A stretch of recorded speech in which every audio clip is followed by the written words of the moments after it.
dipakai Tuhan secara tak terduga.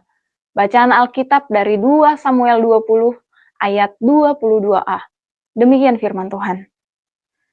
Kemudian masuklah pula perempuan itu dan berbicara kepada seluruh rakyat dengan bijaksana. Sesudah itu, mereka memenggal kepala Sheba bin Bikri dan melemparkannya kepada Yoab. Bapak, Ibu, dan Saudara yang terkasih, seorang anak kecil sedang berjalan-jalan bersama dengan ibunya di sebuah taman. Ketika mereka menemukan seekor burung kecil yang terjebak di semak duri, sang ibu ingin menolong, tetapi tidak bisa menjangkau burung itu karena ranting-ranting terlalu rapat. Anak kecil itu dengan tangan mungilnya berhasil memasukkan tangannya dan menyelamatkan burung itu.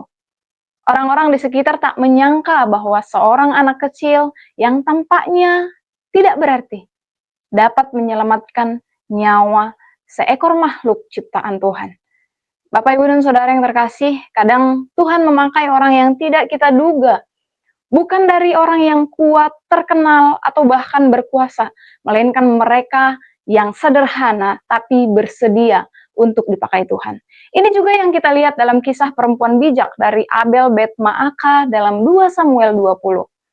Setelah pemberontakan yang dilakukan oleh Absalom berakhir dan Daud kembali ke Yerusalem, pemberontakan kembali terjadi oleh seorang yang bernama Sheba bin Bikri dari suku Benyamin. Ia mulai menghasut rakyat dan memberontak terhadap Absalom. Daud segera bertindak pada saat itu, tetapi banyak hambatannya, sehingga Sheba sempat melarikan diri ke kota Abel Bet Maaka. Untuk menghentikan pemberontakan, Yoab mengepung kota itu dan siap untuk menghancurkan kota itu. Namun secara tak terduga, seorang perempuan bijak muncul dengan inisiatif sendiri dan berdiplomasi dengan Yoab. Itu bisa kita lihat di ayat yang ke-16 sampai 17. Ia menyuarakan identitas kotanya. Ia mengatakan bahwa kota Abel adalah kota cinta damai dan milik pusaka Tuhan. Ia meyakinkan rakyat untuk menyerahkan saja Sheba. Dan dengan hikmat, perempuan ini berkata kepada seluruh kota untuk menyerahkan sang pengkhianat. Dan seluruh kota akhirnya diselamatkan. Bapak, Ibu, dan Saudara yang terkasih, Tuhan dapat memakai siapa saja untuk Ia pakai. Bahkan seorang wanita yang biasa. Dan pada saat itu biasanya wanita tidaklah diperhitungkan. Bahkan di sini namanya pun tidak disebut.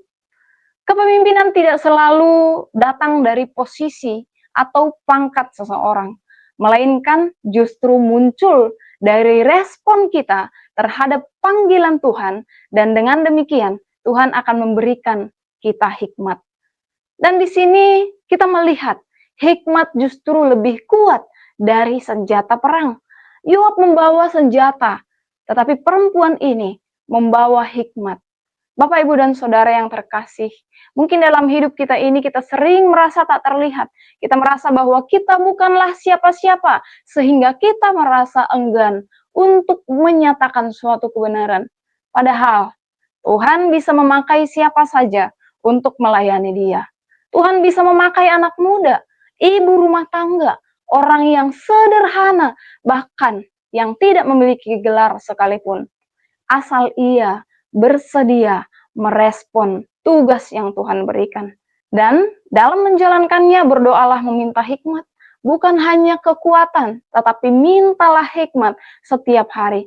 Karena seringkali Tuhan memakai yang tak terduga untuk pekerjaan yang besar.